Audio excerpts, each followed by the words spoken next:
Social മീഡിയയിൽ ഈ അമ്മയുടെയും മകളുടെയും റീലുകൾ കാണാത്ത മലയാളികൾ ചുരുക്കമായിരിക്കും. നൃത്തച്ചുവടുകളുമായും നിഷ്കളങ്കമായ ചിരിയുമായും അവർ ക്യാമറയ്ക്ക് മുന്നിലെത്തുമ്പോൾ കാണുന്നവരുടെ മനം നിറയും.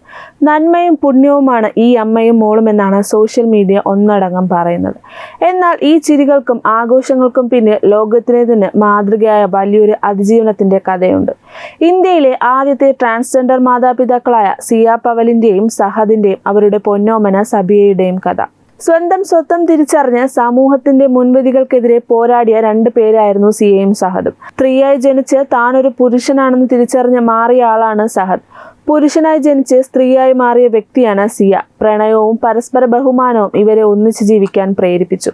ഒന്നിച്ച് ജീവിക്കാൻ തുടങ്ങിയതോടെ മറ്റേതൊരു ദമ്പതികളെയും പോലെ ഇവരുടെ മനസ്സിലും ഒരു വലിയ മോഹം മുട്ടിട്ടു. അവർക്കൊരു കുഞ്ഞു വേണം, ഒരു കുഞ്ഞിന്റെ ചിരിയുണരുന്ന സന്തുഷ്ടമായൊരു കുടുംബം. എന്നാൽ ആ ആഗ്രഹം അത്ര എളുപ്പമായിരുന്നില്ല. ഒരു കുഞ്ഞിനെ ദത്തെടുക്കാൻ അവർ ആദ്യം തീരുമാനിച്ചെങ്കിലും രാജ്യത്തെ നിലവിലെ നിയമങ്ങൾ അതിന് അനുവദിച്ചില്ല. ട്രാൻസ്ജെൻഡർ ദമ്പതികൾക്ക് കുഞ്ഞിനെ ദത്തെടുക്കുക എന്നത് അസാധ്യമായ കാര്യമായിരുന്നു. എന്നാൽ തോറ്റു പിന്മാറാൻ അവർ തയ്യാറായിരുന്നില്ല. അവിടെയാണ് സഹദ വലിയ തീരുമാനമെടുത്തത്.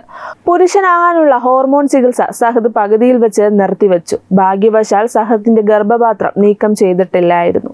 സ്വന്തം ശരീരത്തിൽ ഒരു ജീവനെ ചുമക്കാൻ സഹദ് എന്ന പുരുഷൻ തയ്യാറായി. ഇന്ന് വരെ എന്ന് കുറിച്ചുകൊണ്ട് കഴിഞ്ഞ ദിവസം സിയയും സഹദും പങ്കുവച്ച ചിത്രങ്ങൾ ഈ കഠിനമായ യാത്രയുടെ സാക്ഷ്യപത്രങ്ങളാണ്. സഹദ് ഗർഭിണിയായത് മുതലുള്ള ഓരോ ഘട്ടവും ആ ചിത്രങ്ങളിലുണ്ട്. ഒരു പുരുഷൻ ഗർഭം ധരിക്കുക എന്നത് ശാസ്ത്രീയമായും സാമൂഹികമായും ഒട്ടേറെ വെല്ലുവിളികൾ നിറഞ്ഞതായിരുന്നു. എന്നാൽ സിയയുടെ കരുതലും സഹദിന്റെ ദൃഢനിശ്ചയവും എല്ലാ പ്രതിസന്ധികളെയും അതിജീവിച്ചു. ഒടുവിൽ 2023 ഫെബ്രുവരിയിൽ കോഴിക്കോട് മെഡിക്കൽ കോളേജിൽ വെച്ച് സഹദ അത്ഭുതത്തിന് ജന്മം നൽകി. സബിയക്കുട്ടി ഈ ലോകത്തേക്ക് പിറന്നു വീണു. കുഞ്ഞ് ജനിച്ച ശേഷവും പോരാട്ടങ്ങൾ അവസാനിച്ചില്ല. ജനന സർട്ടിഫിക്കറ്റിൽ അമ്മയുടെയും അച്ഛന്റെയും പേര് എങ്ങനെ രേഖപ്പെടുത്തുമെന്നത് വലിയൊരു ചോദ്യമായിരുന്നു.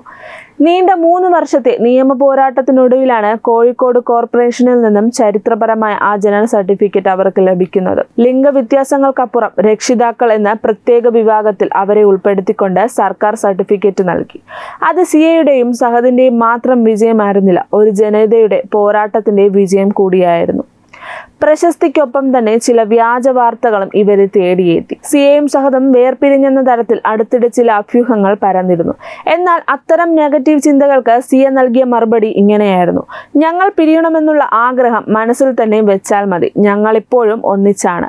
മരണം വരെ ഞങ്ങൾ 3 പേരും ഇങ്ങനെ തന്നെയായിരിക്കും. ആളുകൾ എന്ത് തന്നെ പറഞ്ഞാലും തങ്ങളുടെ കുഞ്ഞിന്റെ വളർച്ചയും കളിച്ചിരിയുമായി സിയയും സഹദും സബിയയും തങ്ങളുടെ മനോഹരമായ ജീവിതവുമായി മുന്നോട്ട് പോവുകയാണ്. ലോകത്തിന് സ്നേഹത്തിന്റെയും അതിജീവനത്തിന്റെയും പുതിയൊരു അധ്യായം എഴുതി ചേർത്ത് ഈ കൊച്ചു കുടുംബത്തിന് എല്ലാവിധ ആശംസകളും നേരുന്നു.